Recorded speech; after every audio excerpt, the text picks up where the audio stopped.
The scorching sun beat down on the desert tarmac, waves of heat rising from the concrete like ghostly dancers.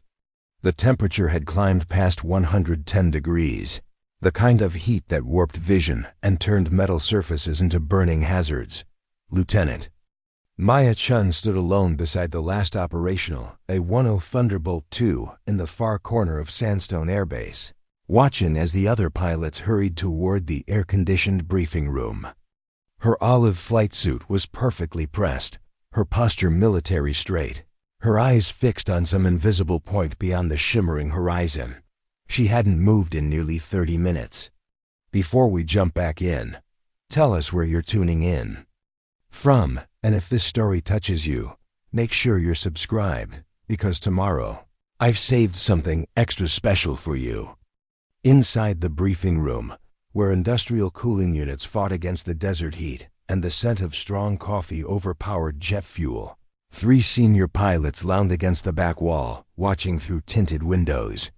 "She's still out there," Captain Jackson Reed remarked, elbowing his wingman.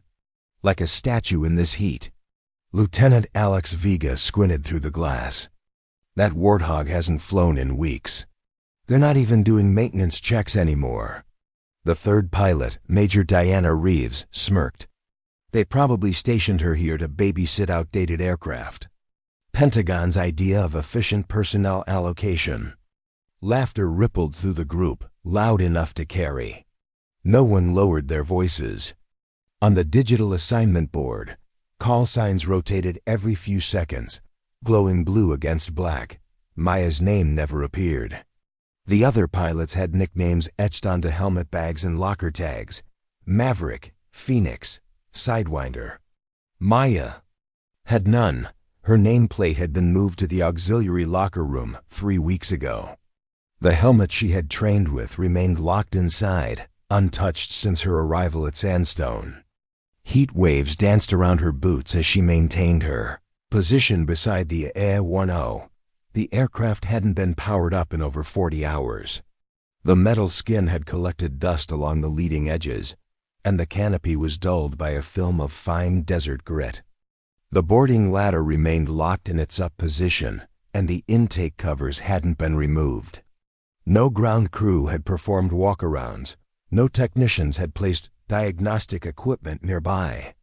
A few yards behind her, Staff Sergeant Dominic Torres exited the communications building with his uniform top unbuttoned and his phone held high. He captured the shot quickly, her silhouette against the massive, silent Thunderbolt, and posted it to the squadron's private chat with the caption, "Benchwarmer still guarding the dinosaur." No one told her, no one needed to. She adjusted nothing. Her stance remained perfect, her gaze fixed toward the distant mountains where active aircraft occasionally appeared as tiny specks against the cloudless sky.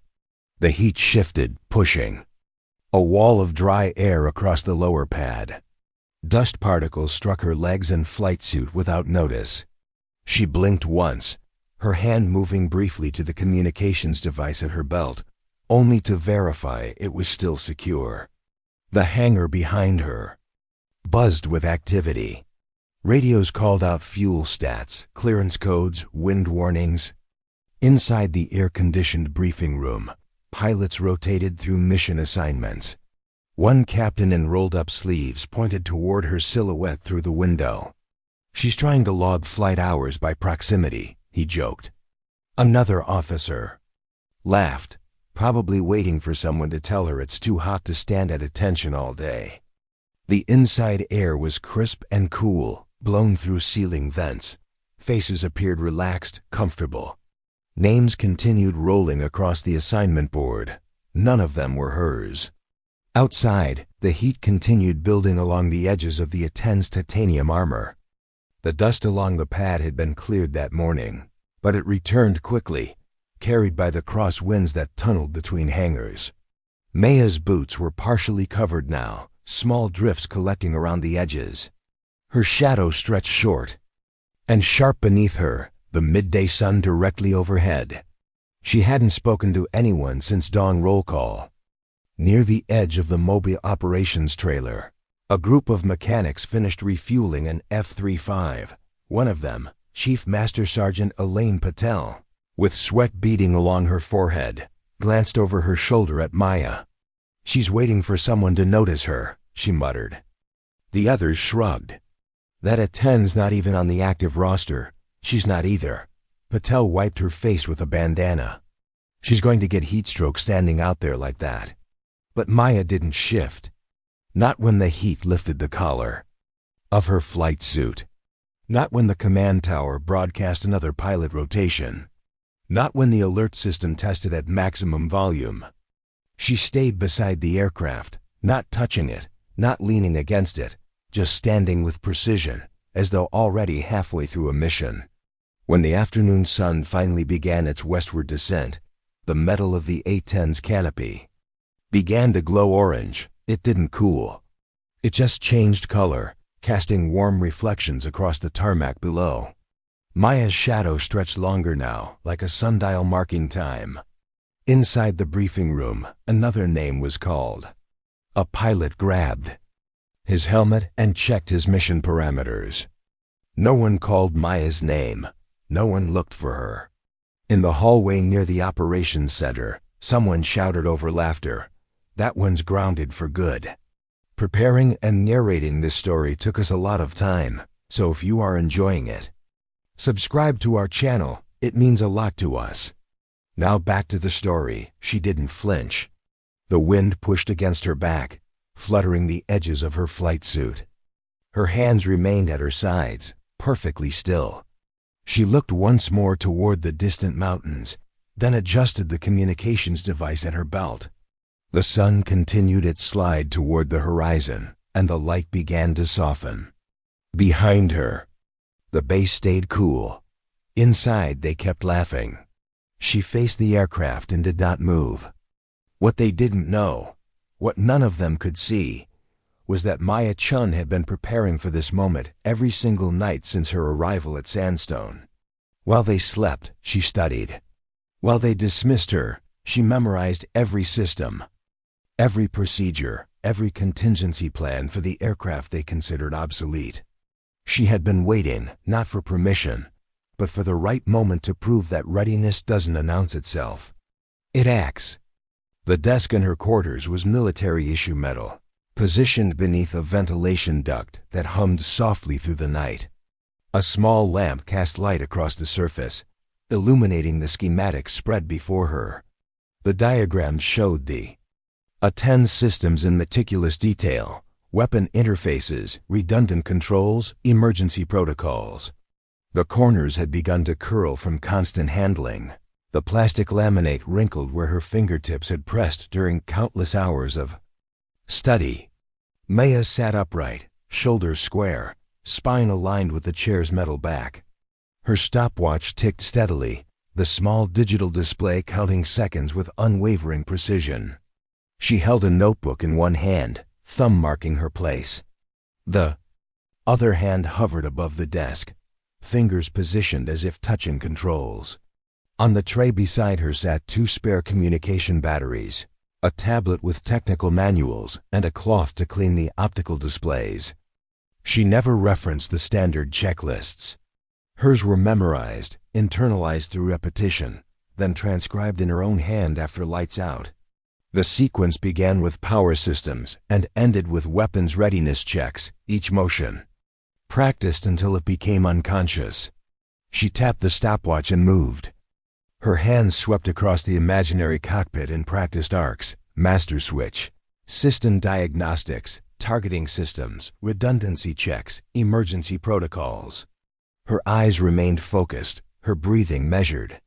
When the stopwatch passed 26 seconds, she stopped, reset, and waited for her heart rate to normalize. Then she began again. There were no distractions in her quarters, no television, no music, no personal effects, except a single photograph tucked inside her technical manual. The walls were standard desert tan, carrying the day's residual heat. The room's only sound came from the air conditioning unit and the soft click of the stopwatch. She stood smoothly and crossed to the bookshelf above her bunk. 3 tablets were arranged in precise order, one with standard flight manuals, one with technical specifications, and one with her personal notes. She updated the third with observations from that day's surveillance, then placed it perfectly aligned with the others. The stopwatch went into its designated drawer. Her uniform was prepared for morning, boots positioned precisely at the foot of her bed. Maya stepped into the corridor without sound. The base was quieter at night, fluorescent fixtures dimmed to conservancy levels. No one else moved through the hallway as she passed the barracks, the mess hall, the recreation center. She pushed the side door open and stepped into the night. The desert transformed after sunset. The punishing heat retreated, leaving behind dry, cool air that carried the scent of sage and dust. Stars spread across the sky in brilliant clusters, unimpeded by clouds or humidity. Her breath no longer felt constrained by heat. It flowed easily as she walked the perimeter path, boots crunching softly on gravel. She took the same route each night, along the outer fence line, past the maintenance buildings, across the secondary pad, and then up the central taxi lane between parked aircraft.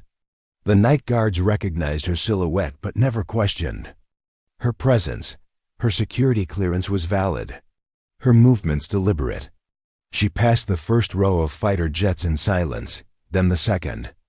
Her pace slowed as she approached the isolated corner where the A-10 waited. No other personnel ventured here after hours. The aircraft sat dormant under perimeter lighting, its distinctive silhouette unmistakable. The offset cockpit, the massive GAU-8 cannon underneath, the twin engines mounted high on the fuselage, the straight wings designed for low-speed maneuverability rather than supersonic performance. She stopped beside it. She did not touch it yet. She tilted her head back slightly to trace the nose cone with her eyes, following the fuselage line to the elevated engines. Then she stepped to the access panel, pausing to study the external power connections. She was not here to activate systems. She was here to memorize their location in darkness. Her right hand raised, fingers tracing an imaginary sequence in the air near the external power junction. She made no sound. Her movements were precise. Battery master toggle, a PU starter, external power disconnect, internal systems initiation. She paused, the night air cooling her skin. She closed her hand and brought it back to her side. She circled the aircraft once, no shortcuts. She stopped at each inspection point, mentally noting every detail: the ammunition feed system, the triple redundant hydraulics, the specialized avionics designed to function even after significant battle damage. The A-10 was unlike the sleek modern fighters the other pilots flew. It was a dedicated close air support platform, designed to take punishment while delivering devastating precision to protect ground troops. Maya knelt briefly beside the massive landing gear, pressing her hand to the ground beside the tire. The concrete retained some of the day's heat. She stood again and returned to the forward position, her steps leaving only faint impressions in the dust. She placed her hand against the lower side panel and left it there for 3 seconds, feeling the cool metal against her palm. Then she turned away. The walk back to her quarters was unhurried, not from fatigue but from contemplation. The base remained silent, the stars brilliant overhead. Back in her room, the small lamp was still on. She closed the door without sound, removed her boots, sat at the desk, lifted the tablet once more, and started again. What the others didn't understand was that Maya Chen had been raised by parents who believed that excellence was a personal responsibility, not a public performance. Her mother, Admiral Lin Chen, had taught her that when the crucial moment arrived, there would be no time for hesitation, only action. Every night, Maya honored that lesson, preparing for a moment the others believed would never come. In the morning, they would see her standing by the dusty A-10 again. They would laugh again. They would dismiss her again. But she would be ready. The alarm didn't begin with a gentle tone or escalating volume. It split the air with a piercing electronic wail that sent personnel scrambling from every building. Inside the operations center, coffee mugs clattered against desks as pilots rushed toward the briefing room. The base-wide intercom crackled once, then delivered a voice tight with urgency. All combat-ready pilots report immediately. This is not a drill. Repeat, this is not a drill. The assignment board switched to emergency protocols, named cycling. Faster than usual. The operations officer, Colonel James Harlow, emerged from his office with a secure tablet in hand, his expression grim. Around him, support staff moved with practiced efficiency, but tension filled the air like an electrical. Charge. Maya was already moving. The desert air still carried the previous day's heat as she crossed the tarmac with measured strides. Her boots left clear impressions in the dust as she walked directly toward the A-10. Behind her, the base alarm continued. Its urgent scream, punctuated by rapid-fire instructions over the intercom.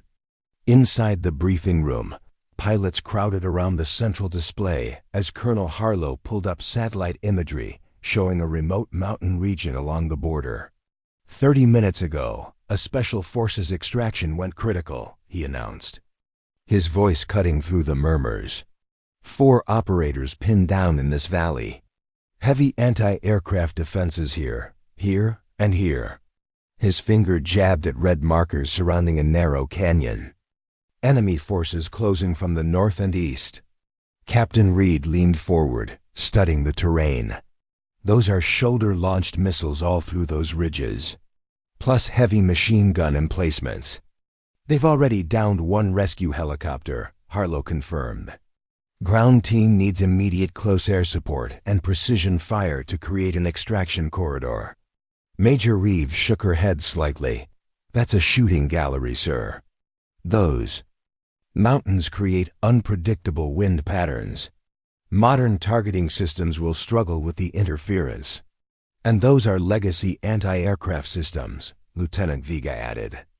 They don't emit the signatures our countermeasures are designed to defeat. Harlow's expression hardened. I'm aware of the challenges, but we have operators about to be overrun. Who's taking this mission? The room fell silent. The pilots exchanged glances, each mentally calculating the odds. The terrain was a nightmare, narrow approach angles, limited maneuverability, outdated but deadly anti-aircraft systems, specifically designed to target low-flying aircraft. Modern stealth fighters would be vulnerable in those canyons, unable to use their speed and altitude advantages. Outside, Maya continued her path toward the A-10. A technical sergeant at the junction point spotted her and raised his voice. Lieutenant, return to the briefing room immediately. Base is at combat alert. She didn't respond. Her path never changed. Inside her locker, her flight helmet remained untouched. She passed it without slowing. Her communications device was already synchronized to the emergency frequency. The other pilots were still in the briefing room, voices rising as they discussed approach vectors and survival odds. That canyon is a death trap with those defenses, someone said. We'd need to fly so low and slow that we'd be perfect targets, another added. Her aircraft sat where it always did, still dust-covered, still untouched by ground crews. The A-10 Thunderbolt II, nicknamed a warthog for its ungainly appearance, was considered obsolete by many. Too slow for modern air combat, too vulnerable without stealth capabilities. But it had been designed for precisely this scenario, to fly low, absorb punishment, and deliver devastating close air support to troops in trouble. That A-10 isn't even on the active roster, a voice called out as Maya approached the aircraft. Lieutenant, you need to report to command immediately. She passed the refueling station, turned sharply at the maintenance marker, and walked directly to the access ladder. No one followed. A group of ground crew stood frozen, watching as she reached for the ladder release. You're not cleared for flight operations, Staff Sergeant Torres called out, his earlier mockery replaced by confusion. Another technician lifted his cum unit. Tower, be advised, Lieutenant Chen is approaching the ground at A-10 in Section D. Maya reached the ladder. The metal was already hot from the morning sun, but her grip was firm. She climbed in one smooth motion, not rushed but purposeful. Her boots made soft metallic sounds against the rungs. At the top, she paused only long enough to verify the canopy release. The dust was still thick on the surface, undisturbed since her arrival at the base. She keyed the manual override and slid into the cockpit. The interior was Spartan compared to modern fighters.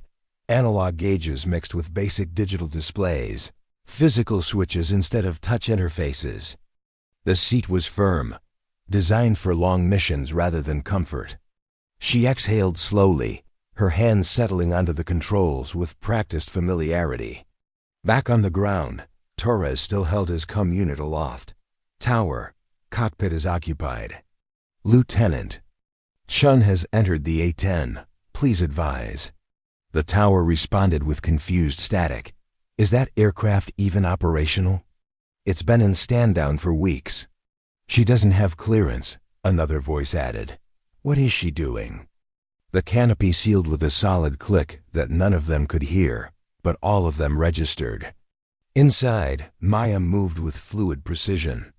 Her hands remained steady as she initiated the startup sequence, not by checklist, but by memory. A PU power.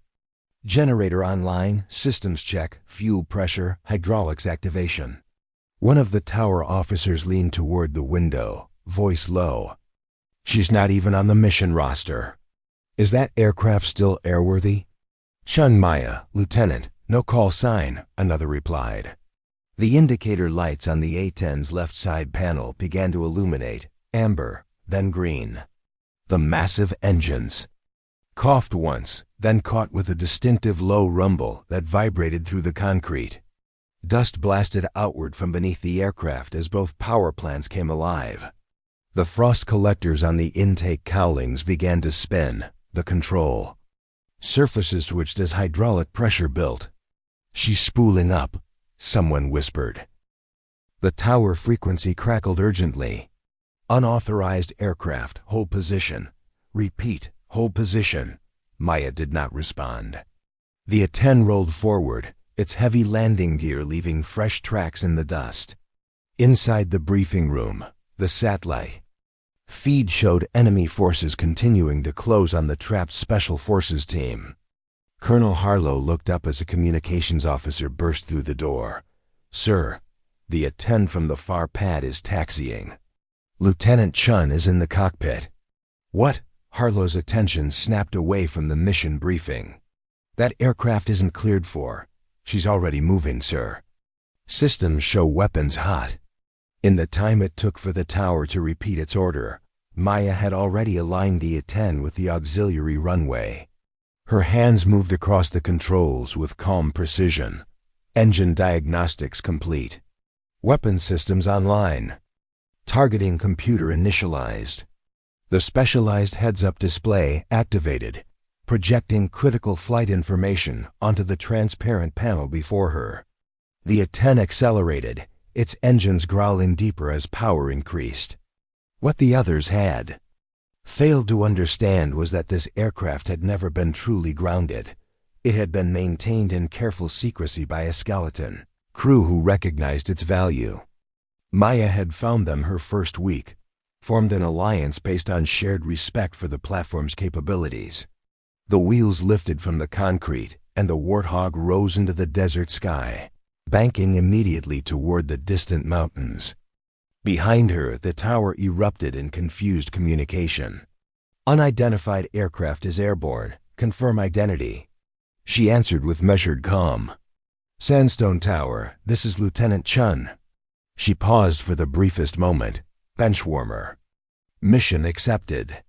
In the operations center, Colonel Harlow stared at the radar display in disbelief as the A-10's transponder activated, showing a clean departure vector toward the crisis zone. The Special Forces coordinator beside him checked his tablet, then looked up with widening eyes. Sir, Lieutenant Chen just transmitted acceptance of the extraction support mission. She's proceeding directly to the target area. On whose authority? Harlow demanded. The coordinator shook his head slightly. On her own, sir. But she's the only one who accepted the mission. Harlow's expression shifted from anger to grim understanding. He keyed his CUM unit. Lieutenant Chen, this is Colonel Harlow. Confirm your status and intentions. Her voice returned clear and professional over the secure channel. Colonel, I am proceeding to provide close air support for the trapped Special Forces team. The A-10 is fully operational and armed for this specific mission profile. That aircraft hasn't flown in weeks, he countered. Incorrect, sir, she replied without emotion. It has been maintained at 98% readiness through off-books procedures. I can provide names of the maintenance crew after the mission. The radar showed her already 20 miles out, flying a direct course toward the crisis zone. Harlow's jaw tightened as he studied the satellite imagery again, the narrow canyon, the multiple anti-aircraft positions, the closing enemy forces. It was a mission profile that required precisely what the A-10 offered: low-speed maneuverability, massive firepower, and the ability to absorb punishment. He made his decision. Tower, clear Lieutenant Chen's flight path. Priority authorization. He turned to the Special Forces coordinator. Get her linked directly to the ground team. Full tactical support. Yes, sir. As the A-10 thundered toward the distant mountains, Maya adjusted her course with small, precise movements. The aircraft responded like an extension of her body, not the sleek responsiveness of modern fighters, but something more substantial. The Warthog had been designed around its massive GAU-8 Avenger cannon, a weapon capable of firing depleted uranium rounds at 4,200 rounds per minute with enough force to penetrate tank armor. For the mission ahead, she would need every advantage that unique design offered. The radio cracked with a new voice, tense, professional, the sounds of gunfire in the background. Aircraft inbound. This is Dagger Team. We are pinned down in position Charlie Echo 3, taking heavy fire from the northern ridge. Anti-aircraft active on all approach vectors. Dagger Team, this is Benchwarmer, she responded, using the call sign they had mockingly given her. I copy your situation. A-10 inbound, ETA 6 minutes. Mark your position and stand by for danger close support. There was a brief pause before the ground operator responded, likely checking what aircraft was responding to their emergency. Benchwarmer, be advised, we've already lost one air asset to these defenses. Approach with extreme caution. Understood, Dagger. I'm familiar with the threat profile. What none of them knew was that Maya had spent her night studying not just the A-10 systems, but the specific anti-aircraft weapons prevalent in this region. While others dismissed the old Thunderbolt as obsolete, she had recognized its unique survivability against exactly these threats: shoulder-launched heat-seekers and heavy machine guns. The A-10 was built around a titanium bathtub that protected the pilot with triple redundant control systems that could absorb multiple hits and keep flying. As she approached the mountain range, she dropped altitude, following the natural contours of the terrain. Modern stealth fighters would have attempted to stay high, relying on technology to avoid detection. The A-10 took a different approach. Fly low, use the terrain for masking, and bring overwhelming firepower directly to the threat. The first missile launch came exactly where she had anticipated, a heat seeker from the western ridge. Without breaking concentration, Maya deployed countermeasures and banked hard, using the aircraft's remarkable low-speed maneuverability to tuck into a narrow ravine. The missile lost tracking and impacted the cliff face behind her. Dagger, I have visual on northern ridge defenses. Beginning suppression run. The A-10's heads-up display highlighted multiple threat positions along the ridgeline above the trapped Special Forces team. Maya lined up her approach, finger steady on the trigger. The GAU-8 cannon roared to life, its distinctive BRRRT echoing through the canyon as depleted uranium rounds tore through the first anti-aircraft position.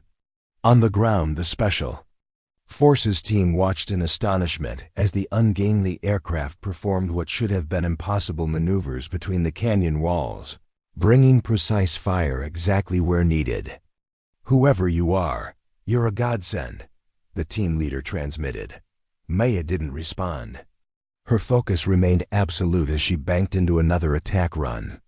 A second missile launched from the eastern ridge.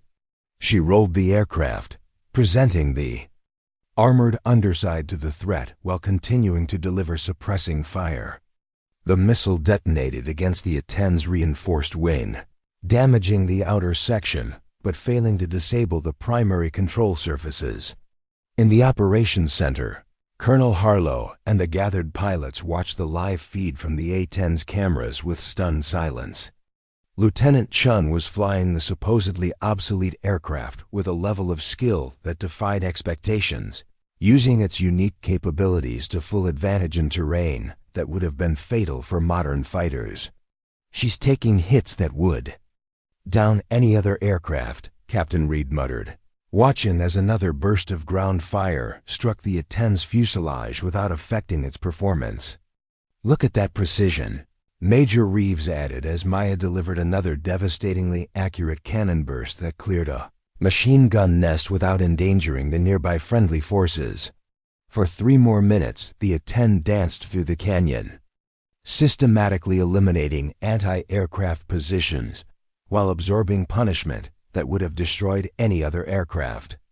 When the last defensive position fell silent, Maya's voice came through the COM channel, calm as ever.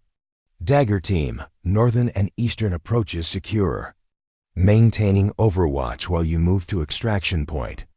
The Special Forces team didn't hesitate, moving quickly from their pinned position toward the designated landing zone.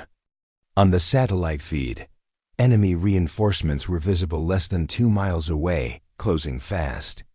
Benchwarmer, hostile technical vehicles approaching from the northeast. Approximately 15 units, the ground team reported. "Copy that, Dagger.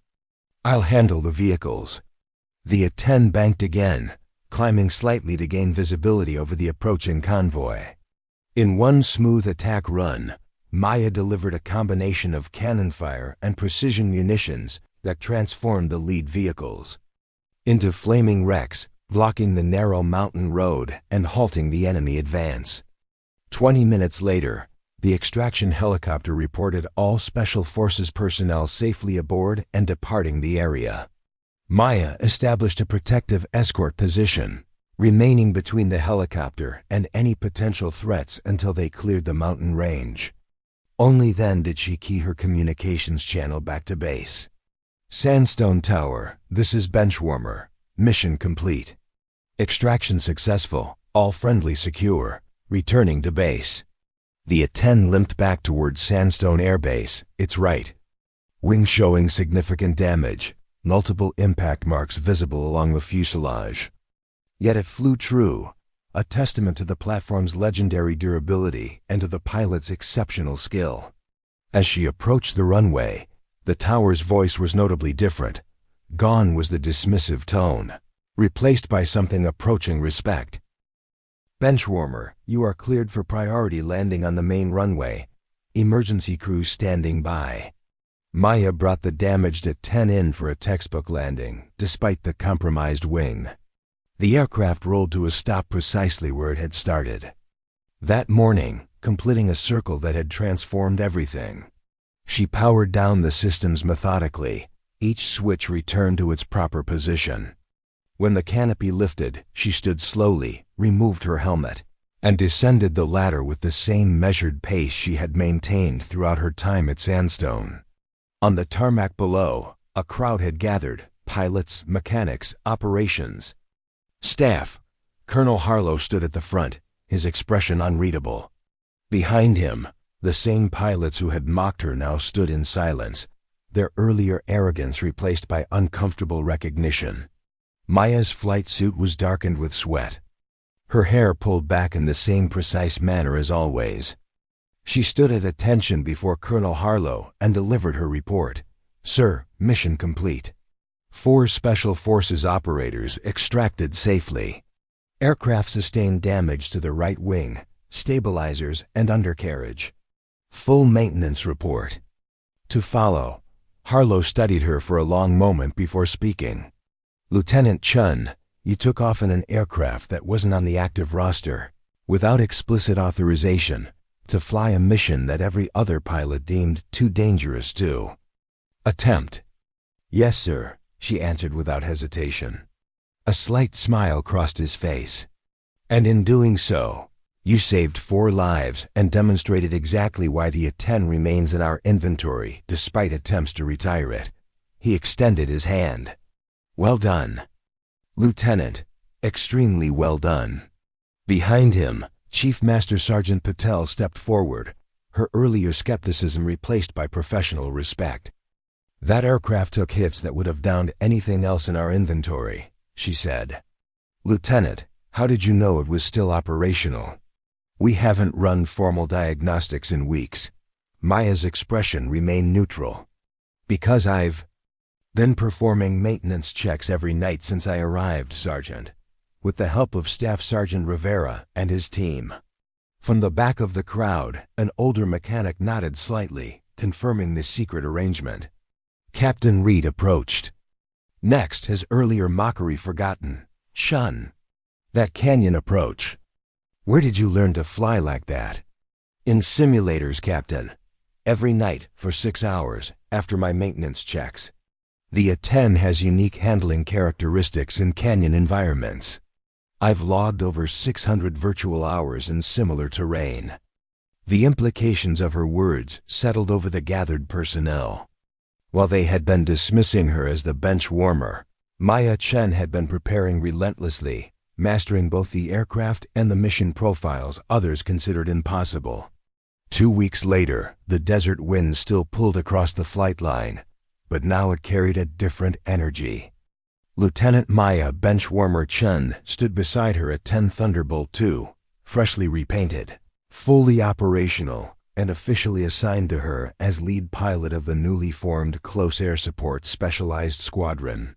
The damage from her rescue mission had been repaired, but they had left one small section untouched, a cluster of bullet impacts along the right wing route, now surrounded by a carefully painted frame.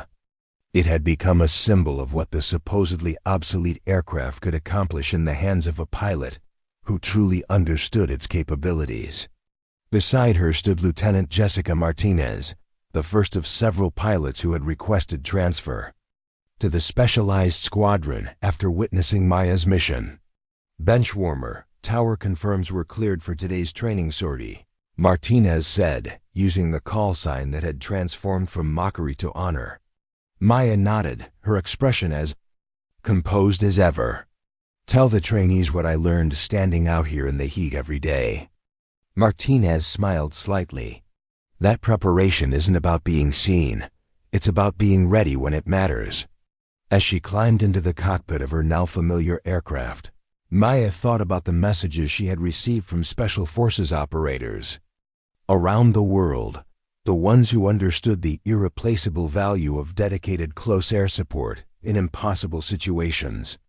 Her story had traveled beyond Sandstone, inspiring a renewed appreciation for both the platform and the mindset required to master it.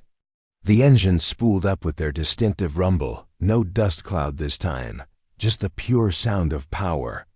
Meeting purpose. Benchwarmer flight, cleared for takeoff. Copy tower, benchwarmer rolling. As the A-10 lifted into the clear desert sky, Maya reflected on the journey from isolation to recognition. The hot days of silent observation and the cold nights of relentless preparation had led to this moment of vindication. But the most important lesson wasn't about proving others wrong. It was about proving herself right.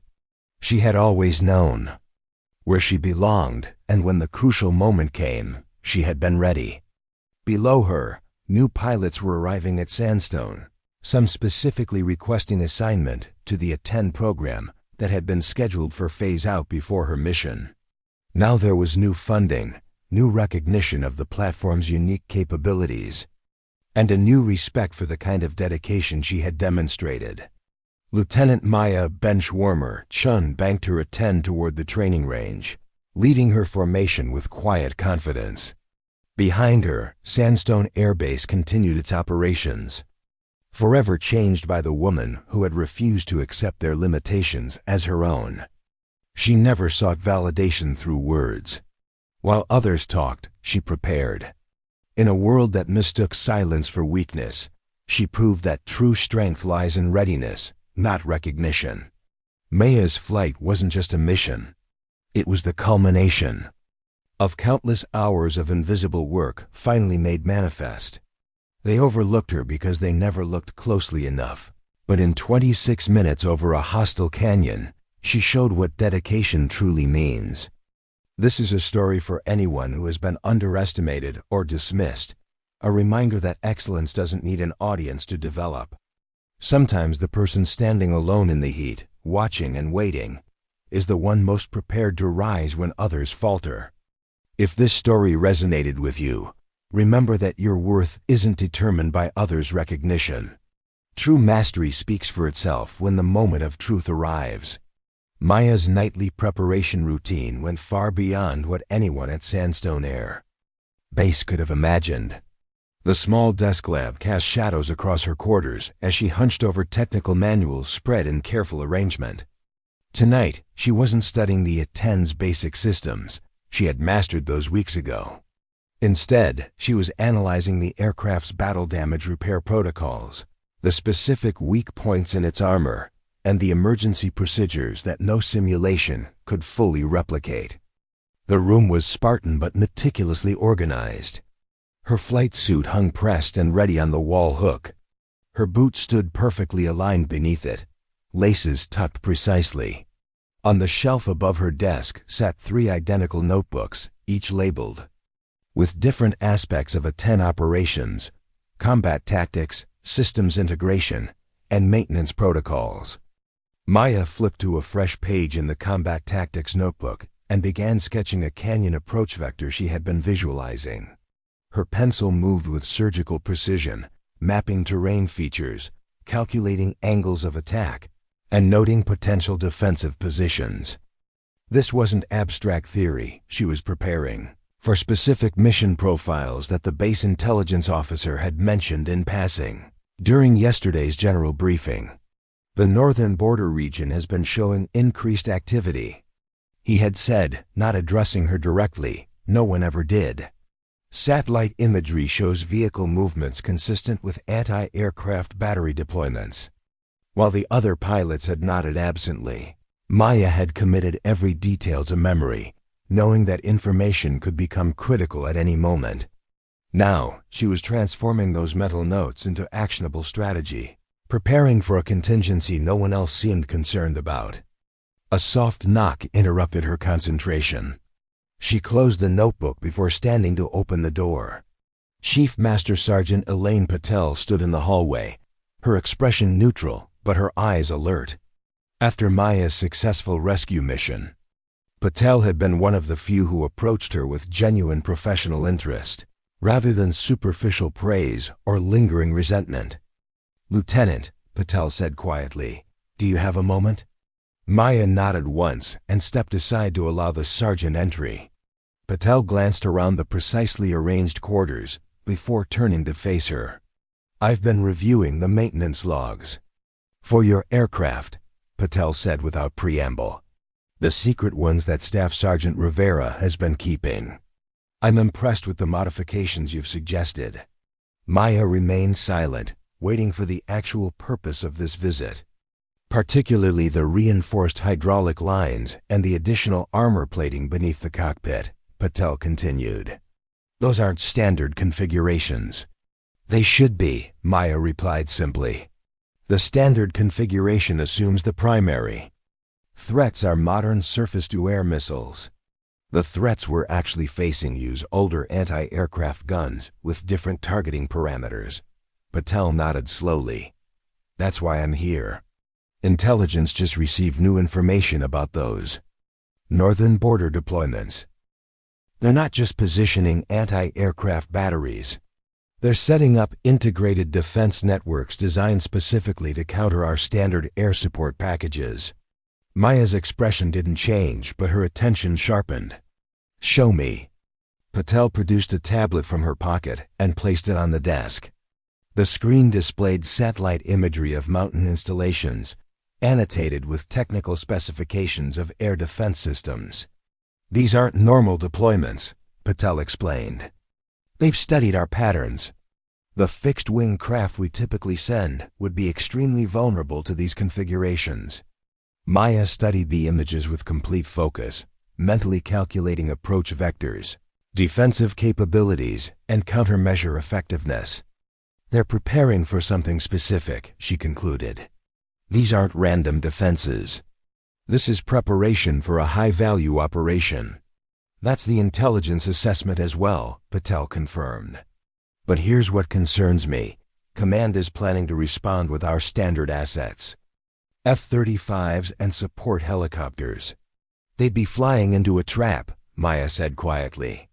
"These defense systems are specifically positioned to exploit the operational weaknesses of stealth aircraft in mountain environments, the terrain forcing them to predictable approach corridors, the mixing of old and new targeting systems to defeat countermeasures." Patel nodded grimly. "That's my assessment too. But Colonel Harlow is under pressure from Central Command to demonstrate the effectiveness of our newest platforms." "Politics over tactical reality," Maya observed without emotion. "Precisely." Patel hesitated before continuing. "The mission briefing is tomorrow at 0600. You haven't been included in the distribution list." Maya's expression remained unchanged. Of course she hadn't been included. Despite her successful rescue operation, the base command structure still viewed her as an outlier. Her aircraft as a legacy platform being phased out, her tactics as outdated. "Thank you for the information, Chief," she said formally. Patel moved toward the door, then paused. "Lieutenant, what you did for that Special Forces team, that wasn't luck or desperation. That was preparation meeting opportunity." She studied Maya's perfectly ordered quarters. "You've been ready for something like this all along, haven't you?" Maya met her gaze directly. "I was raised to understand that excellence isn't situational, it's habitual. When others are satisfied with meeting requirements, the truly exceptional prepare for what others haven't even considered." Patel nodded slowly. "The briefing is in Conference Room Alpha. You should be there, even if you weren't invited." After the sergeant left, Maya returned to her notebooks, but with renewed purpose. She pulled out her specialized terrain maps of the northern border region and began calculating alternate approach vectors, fuel consumption rates for low-altitude operations, and weapons load configurations optimized for the specific threats identified in the intelligence report. While others slept, she prepared. While they dismissed her, she refined her strategy. While they overlooked her, she saw what they could not, that the coming operation was walking directly into a carefully prepared ambush. The briefing room was crowded with pilots and support personnel when Maya entered precisely at 0559 the next morning. Conversations quieted briefly as heads turned toward her, then resumed with slightly lowered voices. She took a position at the back wall, standing perfectly straight, her expression revealing nothing. Colonel Harlow entered at exactly 0600, followed by the base intelligence officer and 3 visiting officials in civilian attire, representatives from Central Command. Maya surmised, here to observe the demonstration of their expensive new aircraft. "Good morning," Harlow began, his gaze sweeping the room but skipping over Maya's position. "We've received intelligence about a developing situation along the northern border. Satellite imagery and ground reports indicate the enemy is establishing a forward operations base in this valley." He indicated a location on the large display screen. "More concerning, they appear to be preparing for some form of prisoner transfer. Intelligence suggests high-value detainees will be moved through this location within the next 72 hours. The intelligence officer stepped forward. We've identified increased anti-aircraft deployments in the surrounding area, consistent with preparation for a major operation. Central Command has authorized a preemptive strike to neutralize these defenses and potentially intercept the prisoner transport. Captain Reed raised his hand. What's the terrain like? Mountainous, narrow approaches, limited maneuverability, the intelligence officer replied. But the F-35's stealth capabilities should allow for undetected approach until weapons release. Maya studied the terrain display carefully. The valley was surrounded by ridgelines that created perfect channeling for approaching aircraft. The anti-aircraft positions were arranged in overlapping fields of fire, with a mix of modern radar-guided systems and older heat-seeking weapons, exactly the combination most effective against stealth aircraft forced into predictable flight paths. Mission profile calls for a package of 4 F-35s to approach from the east at medium altitude. Harlow continued. They'll deliver precision strikes against the identified defense systems. Then a second wave will target the base infrastructure. One of the civilian observers nodded approvingly. This is an excellent opportunity to demonstrate the F-35's effectiveness in complex terrain against mixed-generation threats. Maya remained silent, but her mind was calculating the fatal flaws in this approach. The F-35s would be detected the moment they entered the valley, regardless of their stealth capabilities. The older anti-aircraft guns didn't rely on modern radar. They used visual tracking and heat signatures, rendering stealth technology irrelevant in the tight confines of the valley. "Any questions?" Harlow asked, looking around the room. Maya stepped forward slightly. "Sir, permission to speak." Harlow's expression tightened almost imperceptibly. "Go ahead, Lieutenant Chen." "This mission profile is walking into an ambush," she stated without preamble. The room fell silent as all eyes turned toward her. The defense configuration isn't random. It's specifically designed to counter our standard operating procedures for the F-35. "That's a bold claim." "Lieutenant," one of the civilian observers said dismissively. Maya approached the display, her movements precise. These ridgelines force approaching aircraft into predictable corridors. The mixture of old and new anti-aircraft systems creates a defense web specifically designed to defeat modern countermeasures. She pointed to specific positions. These older ZPU-4 positions don't rely on radar targeting that stealth technology defeats. They use visual acquisition and elevated firing positions that will have clear sight lines to any aircraft entering the valley, regardless of radar cross-section. The intelligence officer frowned. "Lieutenant, the F-35's superior altitude capabilities won't matter in this terrain." Maya interrupted, her voice remaining calm but authoritative.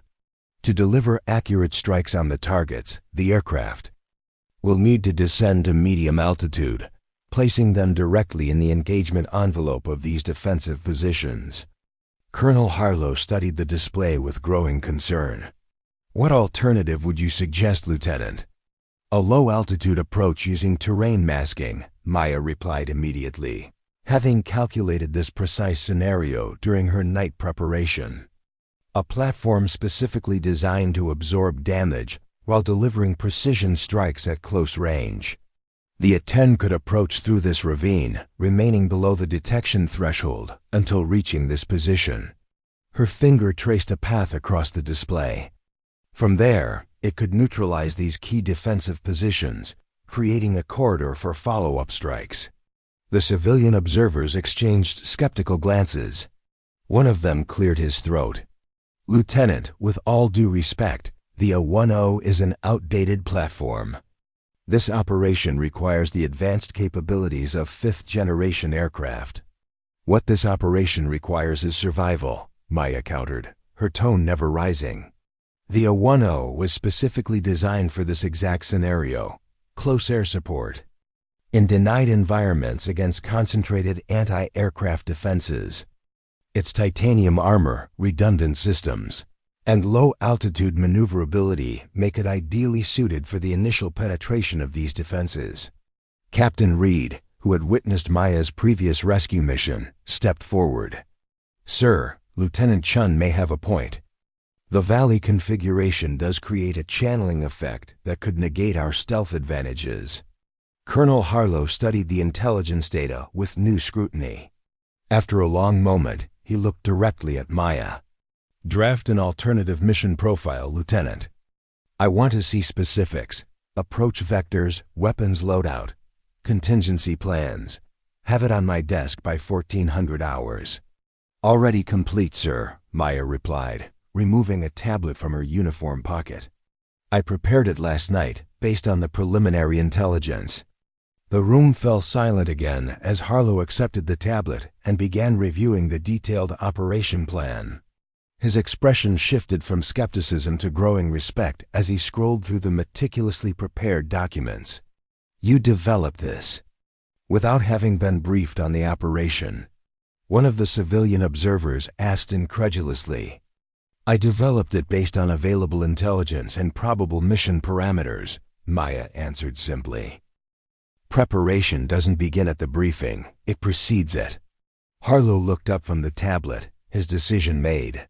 "Lieutenant Chen will lead the initial strike package in the A-10, creating a corridor for the F-35s to follow. Captain Reed will command the second wave." He fixed Maya with a direct gaze. "You've identified the threat and provided a viable alternative. Now prove your assessment correct." "Yes, sir," she replied without hesitation. As the briefing concluded, pilots gathered around the display to study the modified operation plan. Maya stood slightly apart, her posture unchanged, her expression revealing nothing of the quiet vindication she felt. This wasn't about personal recognition. It was about mission effectiveness and the lives that depended on proper tactical assessment. Major Reeves approached, her earlier dismissiveness replaced by professional curiosity. "How did you know?" "About the defense configuration, the channeling effect, all of it." "I studied the terrain," Maya answered simply. "I analyzed previous deployment patterns. I considered what I would do if I were planning to defeat our standard approaches." "While the rest of us were at the officers' club," Reeves observed. A new respect in her voice. Maya didn't respond to this. Her preparation wasn't meant to highlight others' deficiencies. It was simply her standard, the baseline from which she operated. Lieutenant Vega joined them, examining the modified operation plan. "This approach vector through the ravine. The margins for error are minimal." "Yes," Maya acknowledged. "That's why I'll fly it." 12 hours later, Maya sat alone in the ready room, mentally reviewing every aspect of the coming mission. Her flight suit was prepared, her pre-flight checks complete. The A-10 had been configured exactly to her specifications. Additional ammunition for the GAU-8 cannon, specialized countermeasures for the expected threats, reinforced hydraulic lines for the control surfaces most vulnerable to battle damage. The door opened, and Colonel Harlow entered. He studied her for a moment before speaking. "Central Command has approved your modified operation plan," he said, though not without considerable debate. Maya nodded once, acknowledging the information. Without comment. "There's something I've been wondering, Lieutenant," Harlow continued, taking the seat across from her. "You've been at Sandstone for nearly 2 months. During that time, you were systematically excluded from mission rotations, assigned to an aircraft considered obsolete, and essentially dismissed by your peers." His eyes met hers directly. "Yet you continued preparing, studying, improving. Not just maintaining readiness, but exceeding all standard requirements. Why?" Maya considered the question carefully before answering. "My father was a Marine Corps sergeant who served in 3 conflicts. He taught me that excellence isn't dependent on recognition. It exists independently of whether anyone acknowledges it." She paused briefly. "My mother was a tactical analyst who understood that preparation before crisis determines outcomes during crisis. Together, they instilled in me the understanding that true professionals prepare not for praise, but for purpose. Harlow nodded slowly. Most people would have requested transfer or filed complaints about the treatment you received. Complaints don't improve skill, Maya replied simply. Transfers don't build resilience. Adversity, properly utilized, becomes advantage.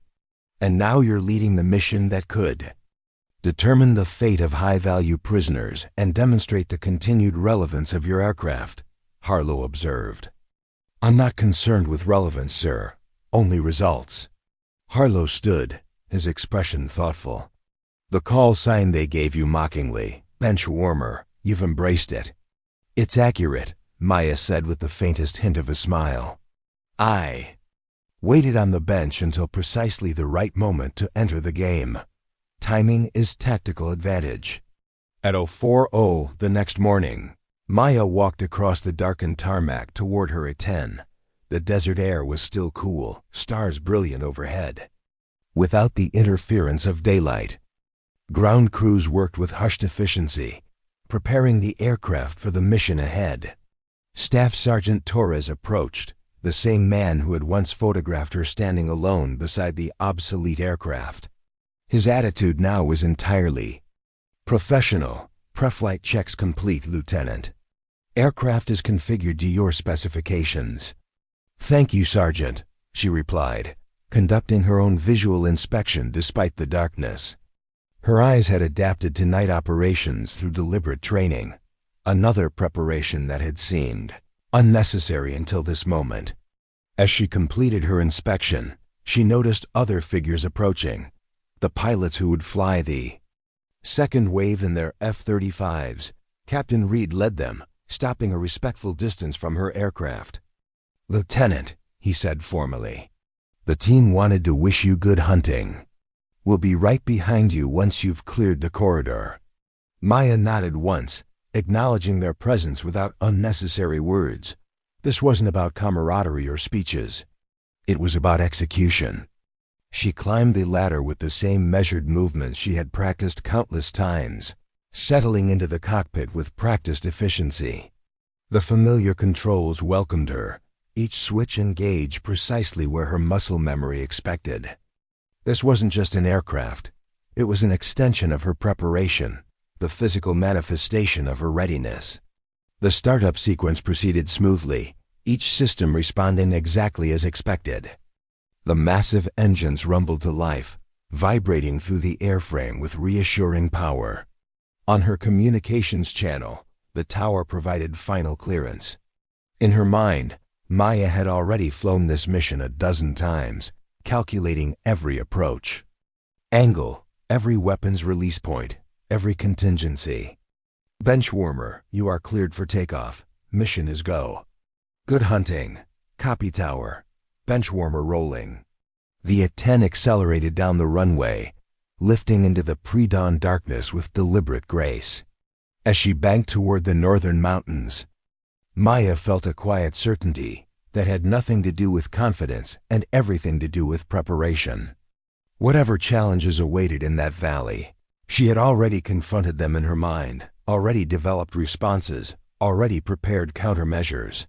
Behind her, Sandstone Air Base grew smaller, the lights diminishing against the desert floor.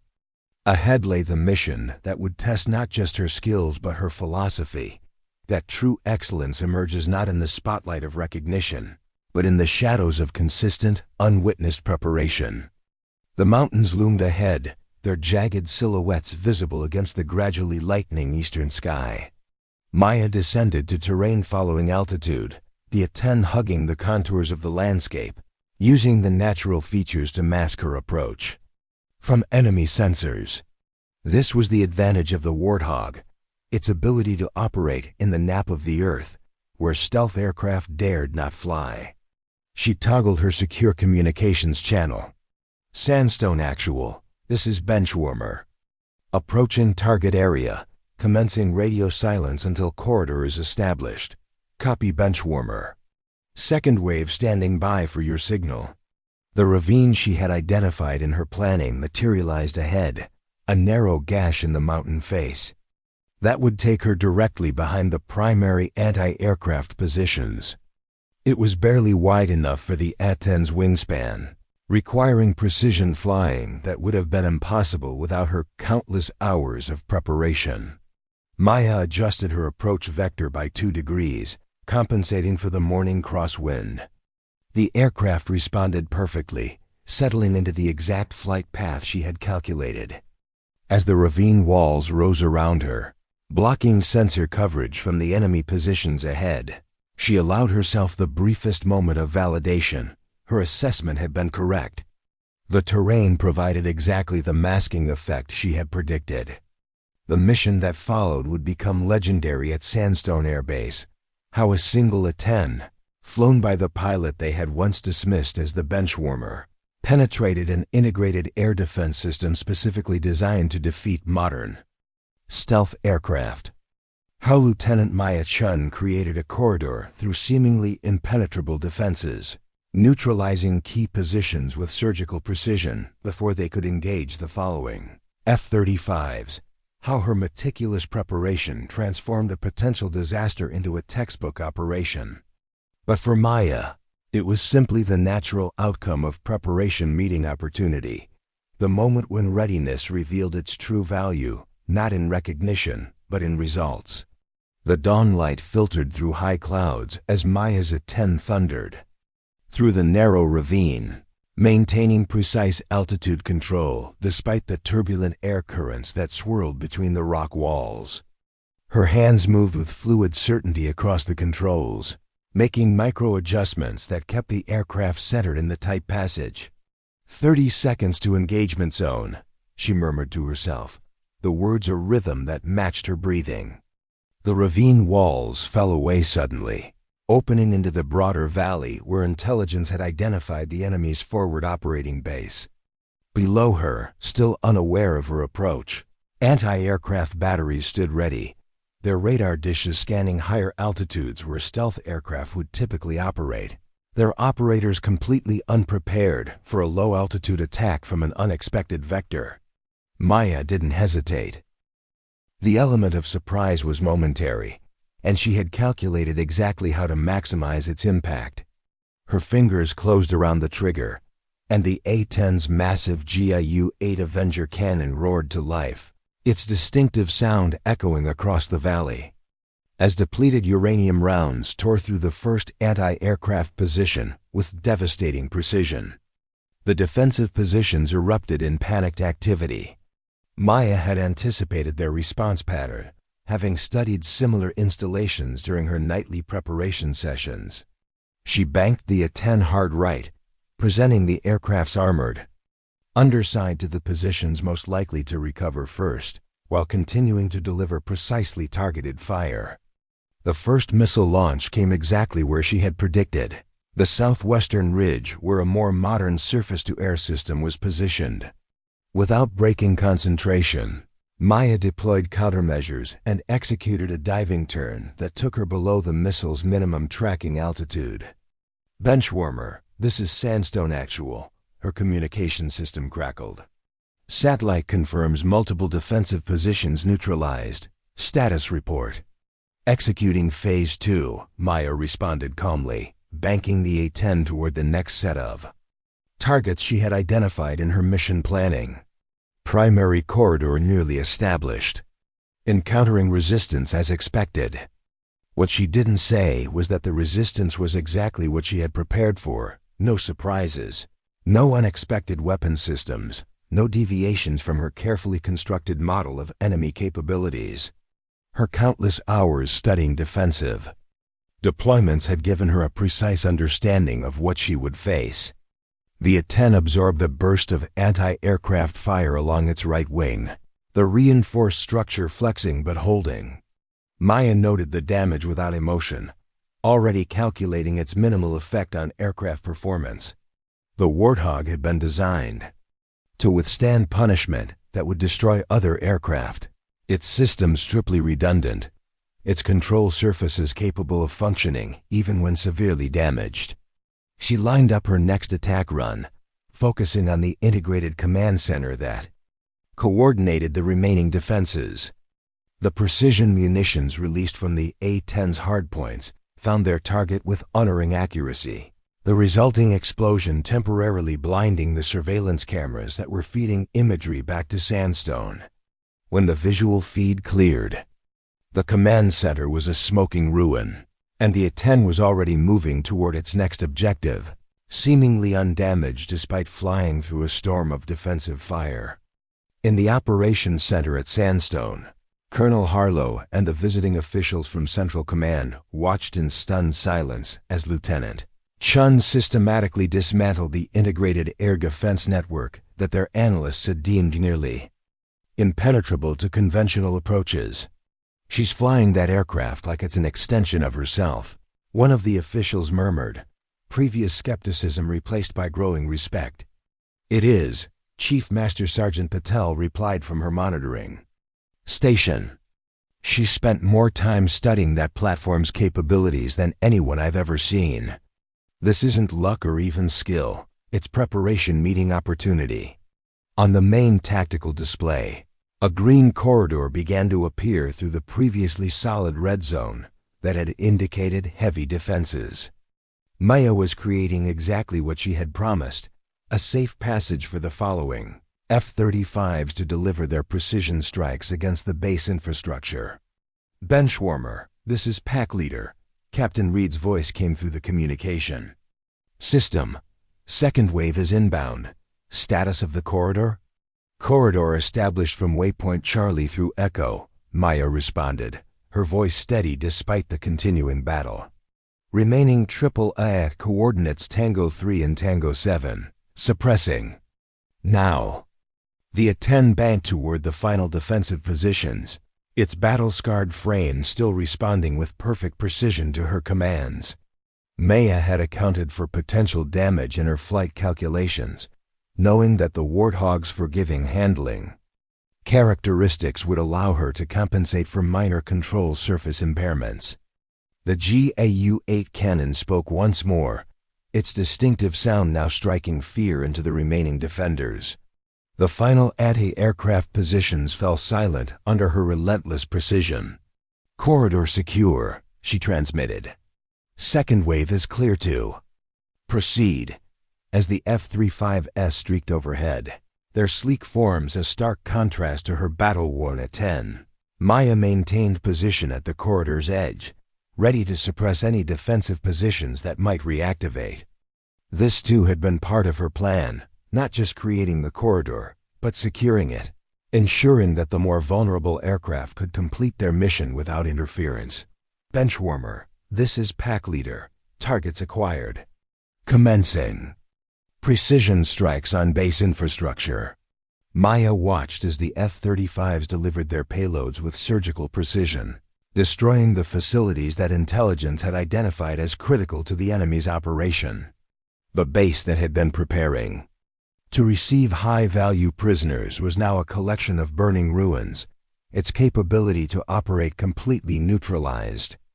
"Mission complete," Captain Reed transmitted. "All primary and secondary targets neutralized. Returning to base." Maya performed one final sweep of the valley, ensuring no defensive capabilities remained active. Only then did she turn the A-10 back toward Sandstone, its frame bearing the honorable scars of the morning's battle. "Benchwarmer returning to base," she transmitted. "Mission parameters achieved." As she flew back across the desert, Maya conducted a thorough damage assessment. The A-10 had taken multiple hits. The right wing showed significant structural damage. One engine was operating at reduced efficiency, and several non-critical systems were offline. Yet the aircraft remained fully controllable, its essential functions intact. This too was testament to her preparation. She had studied the Warthog's damage tolerance extensively, understanding exactly what it could withstand while remaining operational.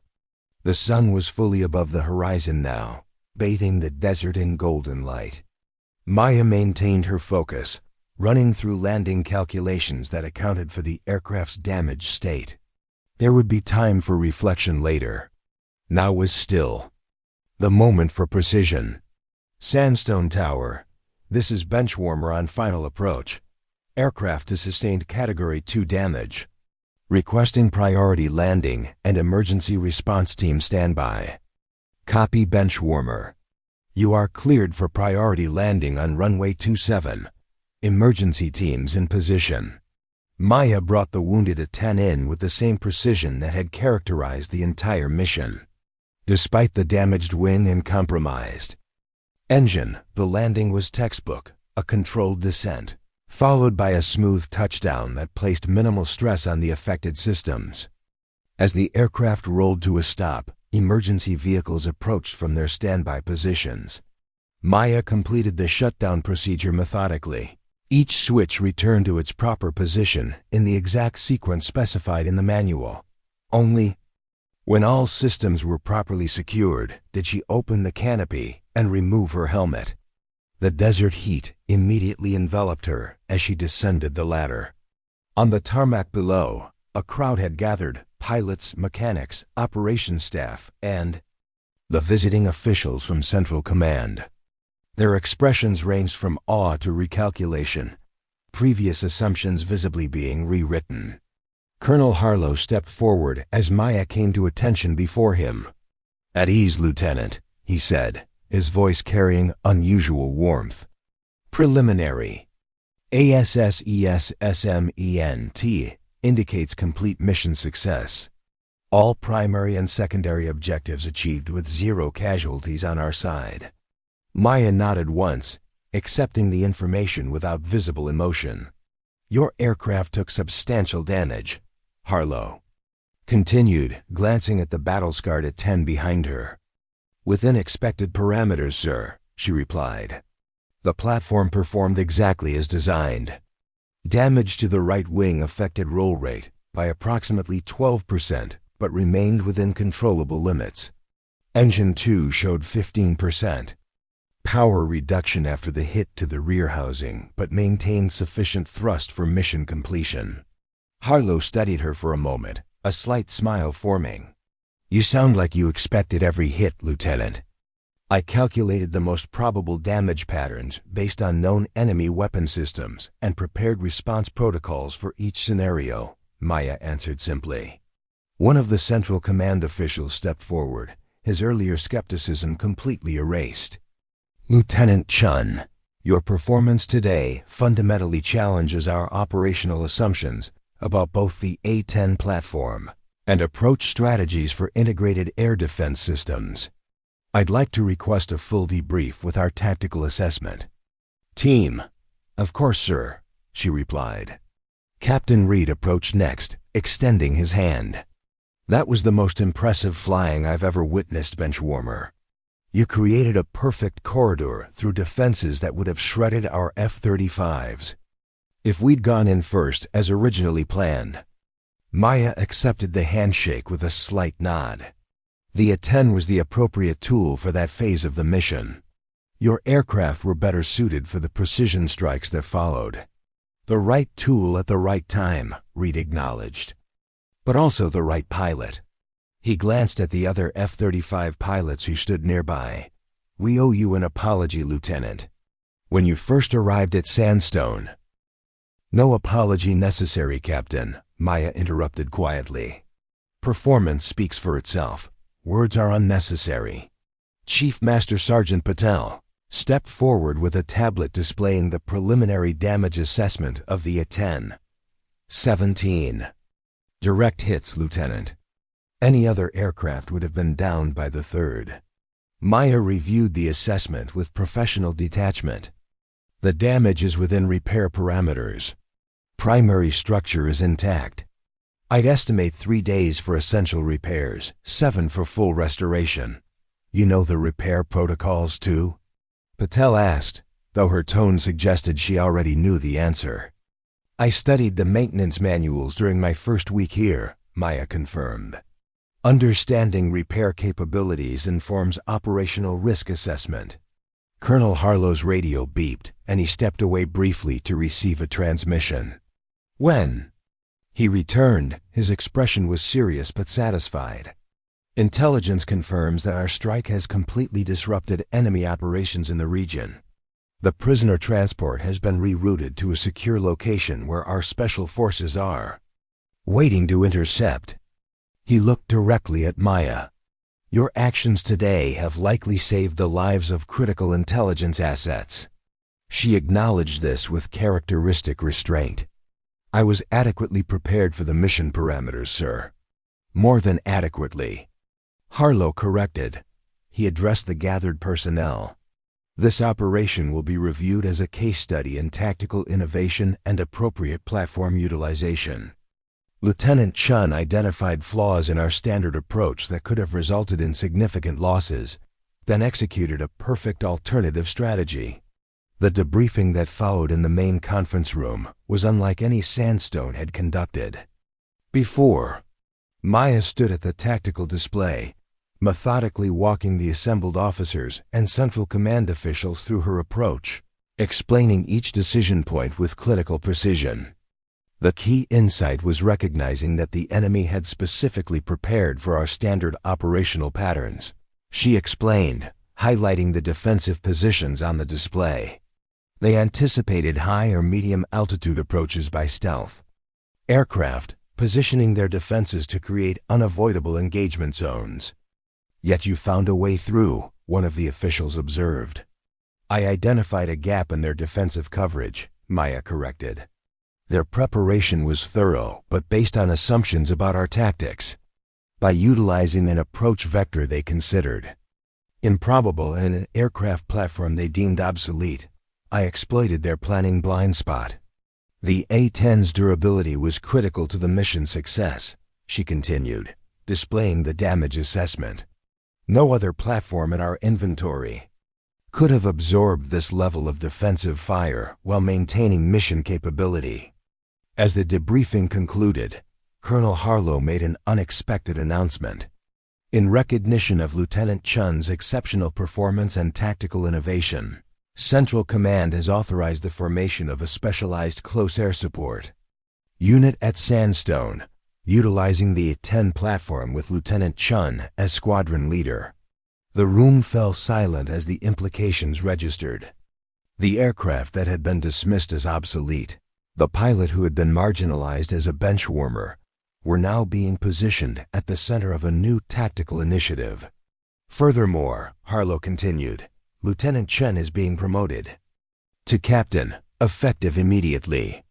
Maya received this news with the same composed demeanor that had characterized her entire time at Sandstone. Thank you, sir. I look forward to building the new unit's capabilities. As the assembled personnel filed out of the briefing room, offering congratulations that ranged from genuinely enthusiastic to somewhat forced, Maya remained behind, studying the mission data with the same intensity she had applied to her preparation. Colonel Harlow approached after the room had cleared. You don't seem surprised by any of this, Captain Chen. Maya considered the observation. Success or failure are both products of preparation, sir. I was prepared for either outcome. Most people would be celebrating, Harlow noted. Celebration is premature, she replied. The mission identified vulnerabilities in our tactical approach that need to be addressed. Our adversaries will adapt based on today's outcome. We must prepare for their counter-adaptation. Harlow studied her with growing understanding. You're already planning for the next mission. Always, Maya confirmed simply. Preparation is continuous, not episodic. 3 weeks later, the specialized close air support squadron was taking shape. The hangar that had once housed the obsolete A-10s had been transformed into a dedicated training and operations center. Additional warthogs had been transferred to Sandstone, their distinctive silhouettes now a regular sight in the desert skies. Captain Maya Benchwarmer Chen stood in the squadron-ready room, addressing the pilots who had requested transfer to her unit. Some were experienced A-10 pilots from other bases, drawn by the opportunity to serve under the officer, whose mission had become legendary throughout the Air Force.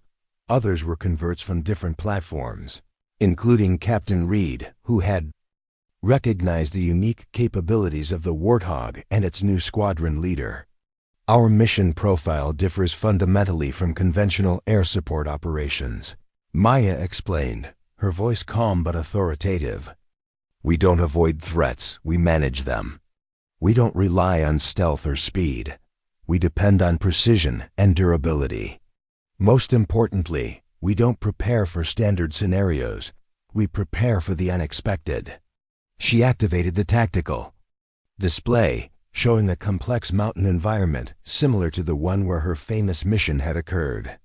Traditional doctrine would deem this terrain inaccessible to air support, she continued.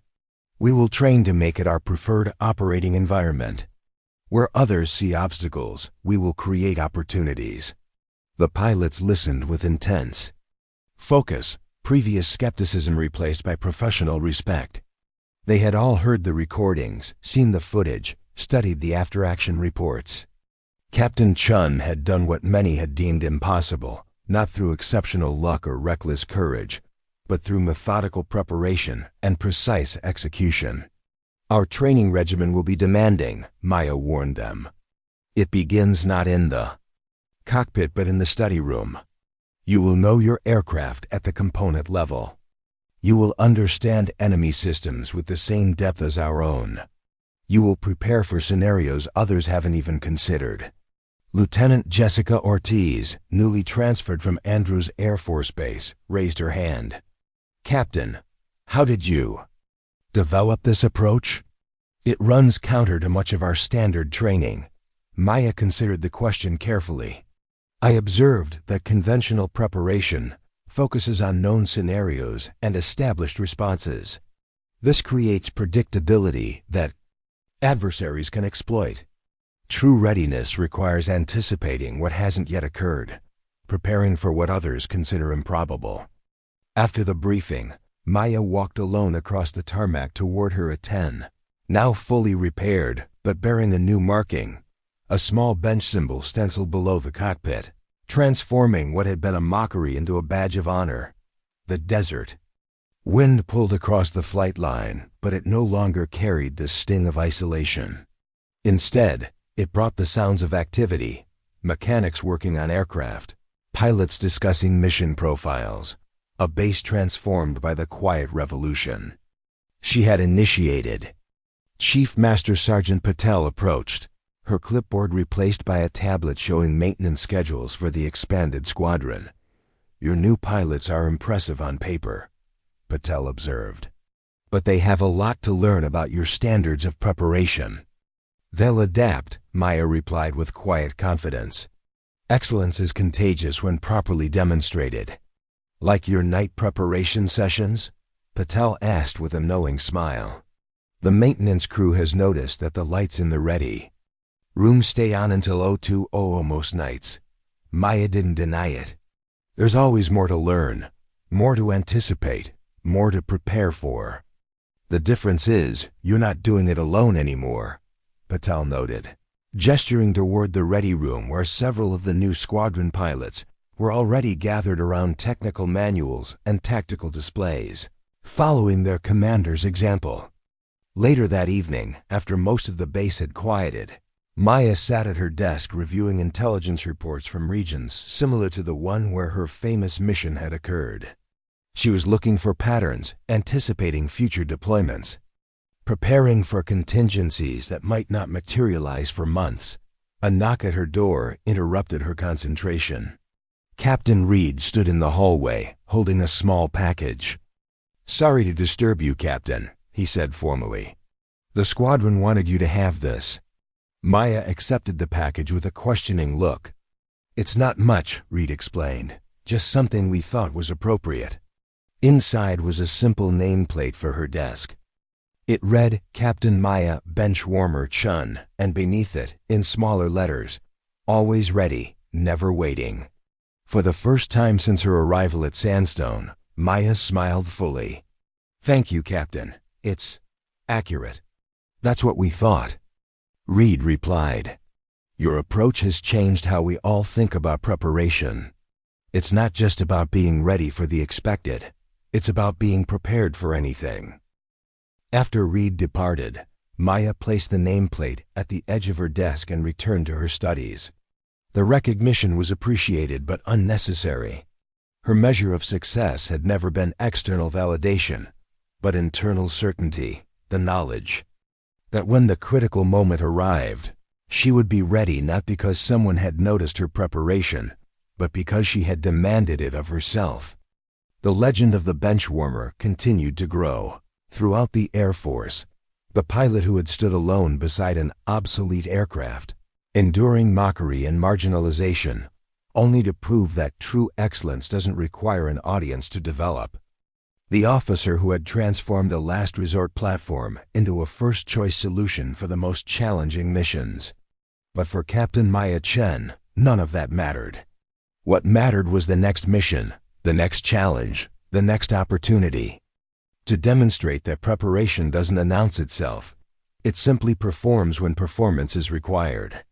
6 months after the formation of Sandstone's Specialized Close Air Support Squadron, the desert facility had transformed into one of the most respected tactical training centers in the Air Force. What had once been a backwater assignment, a place where careers stagnated and innovation died, was now a coveted posting that attracted the most dedicated pilots and support personnel from across the service. At the center of this transformation stood Captain Maya Benchwarmer Chen, whose methodical approach to preparation and tactical innovation had not only revolutionized close air support operations, but had begun to influence broader military doctrine. The morning sun cast long shadows across the flight line as Maya conducted her daily inspection of the squadrons. A-10s, unlike most commanding officers who delegated such tasks, she personally verified each aircraft's readiness status, her trained eye catching details that others might miss. It wasn't micromanagement, it was leadership by example, setting a standard of thoroughness that her unit had come to embody. Hydraulic pressure on Warthog 7 is reading 5% below optimal, she noted to Chief Master Sergeant Patel, who walked beside her with a diagnostic tablet. The pattern suggests early valve wear rather than fluid loss. Patel nodded, impressed but no longer surprised by the captain's technical precision. I'll have the maintenance team replace the primary valve assembly before the afternoon sortie. Use the upgraded component, Maya suggested. The standard valve shows accelerated wear patterns in desert conditions. I documented the analysis in last month's maintenance review. This attention to detail characterized everything about Captain Chen's approach. Where others saw an aircraft simply as a platform to be operated, she understood it as an integrated system whose optimal performance depended on thousands of interconnected components, each deserving precise attention. As they completed the inspection, Maya noticed a group of visitors being escorted toward the squadron headquarters, officers in formal uniform rather than flight suits, their bearings suggesting senior command. She recognized General William Harrington, the Air Combat Command's Chief of Operations, among them. It seems our distinguished visitors have arrived early, Patel observed. Maya nodded once. The briefing materials are prepared. The demonstration flight is scheduled for 1100 hours, weather permitting. Her calm demeanor betrayed none of the significance of today's visit. After months of documented success in operations that other aircraft couldn't perform, the Pentagon had taken notice of Sandstone's Specialized Squadron. Today's demonstration would determine whether Maya's tactical innovations would remain a local experiment or become standardized doctrine throughout the Air Force. Inside the briefing room, Colonel Harlow greeted the visiting delegation with appropriate formality. When Maya entered, he gestured her forward immediately. General Harrington, may I present Captain Maya Chen, commander of our Specialized Close Air Support Squadron. The general extended his hand. Captain Chen, your reputation precedes you. That mission in the Northern Valley has become required. Study at the Air War College. Thank you, sir, Maya replied with characteristic reserve. Though the mission merely demonstrated the appropriate application of an existing platform to suitable tactical conditions. Harrington smiled slightly. That modesty might work with others, Captain, but I've read all your after-action reports. What you've developed here isn't just platform application. It's a fundamental rethinking of close air support doctrine. Maya accepted this assessment with a small nod. Would you like to proceed with the tactical briefing before the demonstration flight, sir? By all means. She activated the main display, showing a topographical map of a complex desert training range 50 miles from Sandstone. The terrain featured narrow canyons, variable elevations, and multiple simulated defensive positions, a deliberately challenging environment that would showcase her squadron's specialized capabilities. Traditional close air support doctrine emphasizes standoff distance and high-altitude approaches, Maya began, her voice clear and authoritative. This approach is optimal when air superiority is established and threats are minimal. However, in denied environments with sophisticated integrated air defenses, these conventional tactics become predictable and vulnerable, she highlighted. Several positions on the map. Our approach inverts the traditional model. Instead of avoiding terrain features, we exploit them. Instead of prioritizing aircraft survivability through distance, we ensure mission success through proximity and precision. For the next 30 minutes, she detailed the tactical innovations her squadron had developed: low-altitude infiltration routes that use terrain masking, specialized weapons employment techniques for maximum effect with minimal exposure, and damage mitigation protocols that allowed mission continuation even after taking significant hits. General Harrington leaned forward, his interest evident. You're essentially rewriting the book on operating in denied airspace, Captain. Not rewriting, sir. Merely adding chapters that address scenarios others have deemed improbable but which our adversaries are increasingly preparing to exploit. The general exchanged glances with his staff. And you've documented all these techniques? Validated them in controlled exercises? Extensively, sir, Maya confirmed, displaying a series of performance metrics that showed dramatic improvements in mission success rates under the most challenging conditions. Each approach has been tested against simulated defenses modeled on the most advanced systems our adversaries deploy. Colonel Harlow interjected proudly. Captain Chun's methods have resulted in a 92% mission success rate in scenarios previously categorized as severely restricted or non-permissive. The Pentagon's own analysis had predicted success rates below 40% for these same scenarios using conventional approaches. The briefing continued with Maya methodically addressing every aspect of her squadron's innovative tactics, from pilot selection criteria to specialized training regimens, from aircraft modifications to maintenance protocols optimized for sustained operations in harsh environments. Throughout, she maintained the same composed demeanor that had characterized her time at Sandstone, neither seeking approval nor showing anxiety about the evaluation. In her mind, the results spoke for themselves. If General Harrington and his staff recognized the value of what she had developed, the Air Force would benefit. If not, she would continue refining her approaches regardless. As the briefing concluded, Harrington stood. Impressive presentation, Captain. Now I understand we'll be observing a live demonstration? Yes, sir. My squadron will execute a simulated close support mission in the Canyon Range training area. You'll observe from the command center with full tactical feeds and communications. Access. Excellent. And will you be flying in this demonstration, Captain? No, sir, Maya replied. Lieutenant Ortiz will lead the mission. A commander's true test isn't personal performance, but whether their unit can execute to standard without their direct participation. The general nodded approvingly.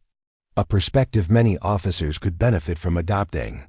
As the visitors moved toward the observation center, Colonel Harlow held Maya back briefly.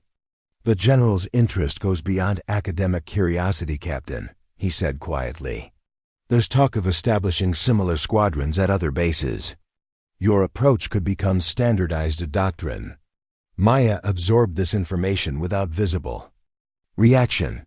If the tactics are sound, they should be widely implemented, That was always the objective. Harlow studied her with growing understanding. For most officers, having their innovations adopted across the service would be a career-defining achievement. "The achievement isn't in recognition, sir," she replied. "It's in effectiveness. If these approaches save lives and accomplish missions that would otherwise fail, their adoption is simply logical progression." The demonstration that followed showcased everything Maya had built over the previous 6 months. Her pilots executed the complex mission profile with precision that could only come from relentless preparation, navigating terrain features that conventional wisdom deemed impassable, delivering simulated weapons effects with devastating accuracy, while minimizing exposure to defensive systems. In the command center, General Harrington watched with increasingly evident approval as the A-10s performed maneuvers that pushed the boundaries of what the platform was thought capable of achieving. "Your pilots fly these aircraft like they're extensions of themselves," he observed. "That's precisely the objective of our training program, sir," Maya explained. "We begin not with flight hours, but with systems knowledge. Every pilot can disassemble and reassemble critical components blindfolded. They understand not just how to operate the aircraft, but why it responds as it does under varying conditions." "Remarkable," Harrington murmured as one A-10 executed a particularly challenging terrain-following maneuver that kept it completely masked from simulated radar coverage. When the exercise concluded, the general turned to Maya with newfound respect. "I've seen enough, Captain. Your approaches need to be implemented service-wide. I'll be recommending the establishment of similar squadrons at key bases, using your documentation as the foundation for their development." Maya acknowledged this with a simple nod. "Thank you, sir. My team will provide complete training protocols and implementation guidelines." "There's more," Harrington continued. "The Pentagon is establishing a Joint Close Air Support Tactical Development Center to evolve these techniques further. We need someone with your vision to lead it." He paused meaningfully. "As a major." For the first time that day, Maya showed a flicker of surprise. "I appreciate the consideration, sir. However, my work here isn't complete. The squadron is still refining several critical tactical elements. I understand your commitment to this unit, Captain. But consider the broader impact you could have. Instead of influencing one squadron, you could shape the entire approach to close air support across all services." Maya didn't respond immediately, her analytical mind already calculating the implications, weighing the opportunity against her current responsibilities. "Think about it," Harrington advised. "We'll speak again before I depart." After the general and his staff retired to prepare their formal assessment, Maya walked alone along the flight line. The desert wind pulled across the tarmac, stirring small dust devils that danced between the parked A-10s. The scene reminded her of her first days at Sandstone, when she had stood in isolation beside an aircraft others had dismissed as obsolete. The symmetry wasn't lost on her, from being marginalized as the benchwarmer to being offered command of a tactical development center that would shape the future of close air support operations. The journey had come full circle, not because she had sought recognition, but because she had remained steadfast in her commitment to excellence, regardless of whether anyone noticed. Chief Master Sergeant Patel found her there, gazing thoughtfully at the squadron's aircraft as the setting sun painted them in golden light. "The maintenance crew is buzzing about the general's visit," Patel said, joining her. "Word is he was impressed." Maya nodded slightly. "The demonstration achieved its objectives." "And the rumor about you being offered command of some new Pentagon program?" Patel asked carefully. "News travels quickly. Will you accept?" Maya turned to face the sergeant, who had been one of the first to recognize her potential when others had dismissed her. "What would you do, Chief?" Patel considered the question seriously. "I'd think about impact. Where could I do the most good? Where could my approach make the most difference?" "Those were my thoughts exactly," Maya replied quietly. Later that evening, she sat alone in her quarters. reviewing the day's events with the same methodical analysis she applied to tactical problems. The offer from General Harrington represented an unprecedented opportunity to implement her approaches across the entire military. The promotion to major would be a formal acknowledgement of what she had accomplished. Yet something gave her pause. She pulled out a small notebook, not one of her technical manuals or tactical journals, but a personal log she had maintained since childhood. Opening to a page marked with her arrival date at Sandstone, she read her own words, written during those early days of isolation. Success isn't measured by recognition, but by readiness. The true test isn't what others see, but what you can deliver when it matters most.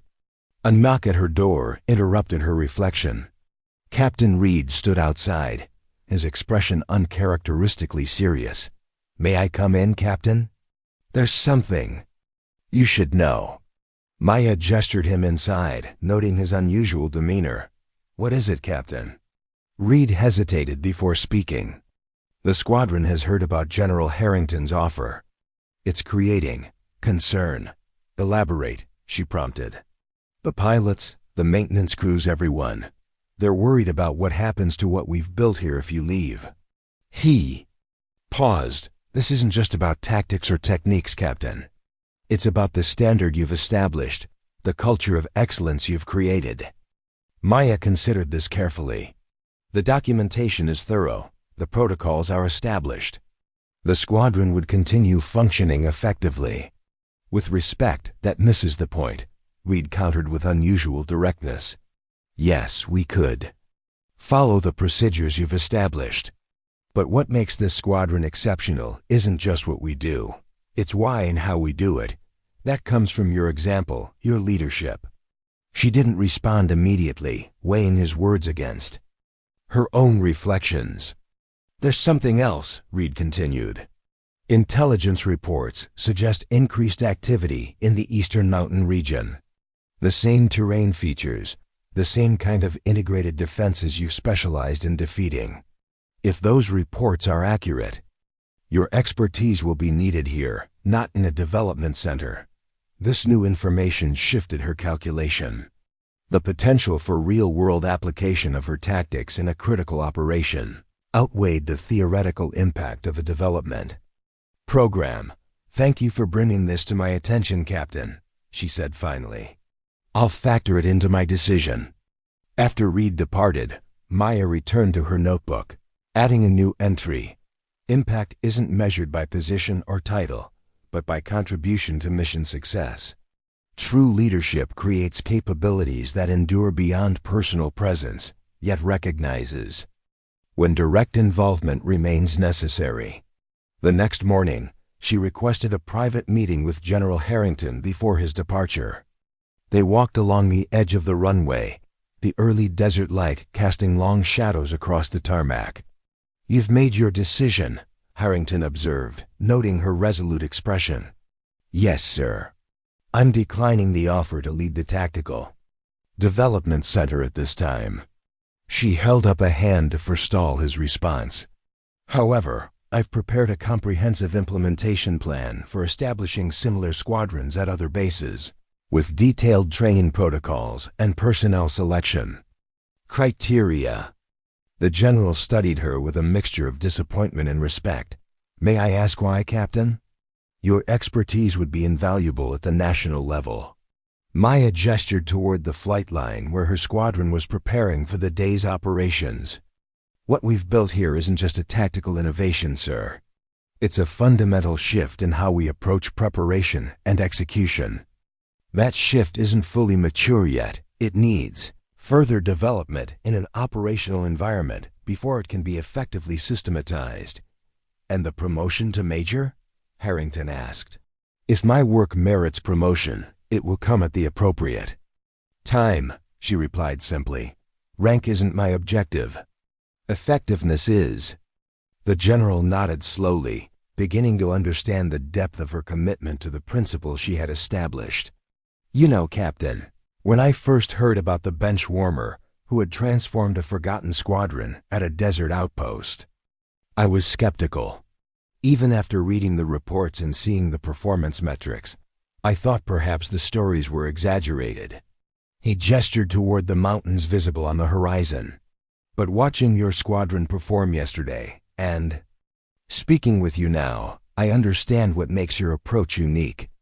It's not just the tactical innovations, impressive as they are. It's the underlying philosophy, the commitment to excellence regardless of recognition. That's precisely what I hope to fully develop here before implementing it more broadly.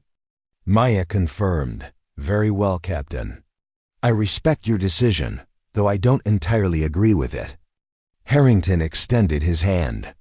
But I will ensure your implementation plan receives full consideration at the Pentagon. And when you decide you're ready to bring your approach to the national level, the position will be waiting. After the general's departure, Maya gathered her squadron in the ready room. The pilots and support personnel watched her with expressions ranging from curiosity to concern, all aware of the offer she had received and the implications of her decision. I'm staying at Sandstone, she announced without preamble.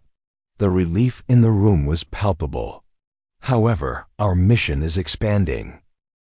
The tactics we've developed here will be implemented at other bases, and we will serve as the training hub for those new squadrons. She activated the tactical display, showing a familiar mountain range along the eastern border. More importantly, intelligence suggests increased activity in this region. The terrain and defensive configurations match exactly what we've been preparing for. If these reports are confirmed, we may be called upon to execute the most challenging mission we've yet faced. Captain Reed nodded with grim understanding. The rumors about a high-value target in that area. Confirmed as of this morning. Maya replied. A senior enemy commander is establishing a forward headquarters in this valley, protected by the most sophisticated integrated air defense network we've encountered. Conventional approaches would be detected and engaged long before reaching effective weapons range. She highlighted a particular section of the mountainous terrain. Our mission, should it be authorized, will be to penetrate these defenses using the techniques we've developed, neutralize key nodes in their network, and create a corridor for a precision strike package to eliminate the target. The room fell, silent as the pilots studied the formidable terrain and defensive positions. Even with their specialized training, this would push the boundaries of what was possible. This is what we've been preparing for, Maya continued, her quiet confidence filling the room. Not just since the formation of this squadron, but since each of you chose to join it. You committed to a different standard of readiness, a different approach to preparation. Now we may have the opportunity to demonstrate the full value of that commitment. Lieutenant Ortiz, who had led the demonstration flight the previous day, spoke up. When do we begin mission-specific preparation, Captain? We've already begun, Maya replied, displaying a detailed analysis of the target area that she had prepared overnight. These are preliminary approach vectors, defensive coverage assessments, and weapons effect calculations. Review them today. Tomorrow we begin specialized simulation runs. As the briefing concluded and her squadron dispersed to begin their preparations, Captain Reed remained behind. You gave up a promotion and a prestigious command to stay for this mission, he observed. Maya shook her head slightly. I didn't give up anything. I chose the position where I could be most effective. Titles and recognition are irrelevant compared to mission success. The Benchwarmer philosophy, Reed said with a smile. Precisely, she confirmed. True excellence doesn't need an audience. It simply performs when performance matters most. In the weeks that followed, Sandstone Air Base hummed with focused activity as Maya's squadron prepared for what might be their defining mission. The preparation was characteristically thorough, not just flight training, but detailed study of every aspect of the target environment, from meteorological patterns to the specific performance characteristics of enemy defensive systems. The intelligence confirmed their initial assessment. A high-value target in a location specifically chosen for its natural protection and enhanced with state-of-the-art defenses designed to defeat conventional approaches. It was precisely the scenario Maya had been preparing for since her arrival at Sandstone, a mission that others would deem impossible, but that her specialized squadron had been specifically designed to accomplish. As she stood on the flight line at dawn, watching her pilots conduct their pre-flight checks with the same meticulous attention to detail she had instilled in them, Maya reflected on the journey that had brought her here.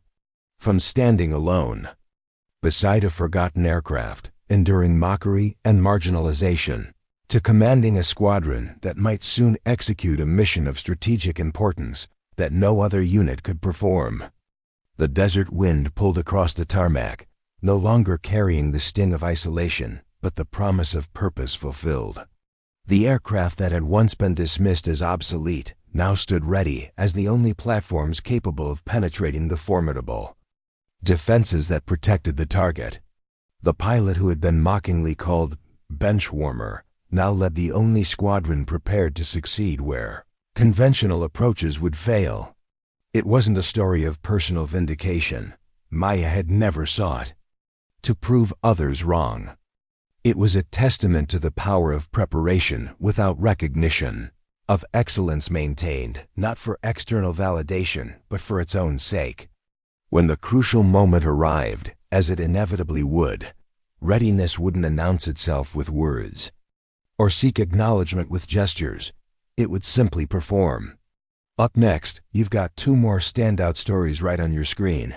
If this one hit the mark, you won't want to pass these up. Just click and check them out.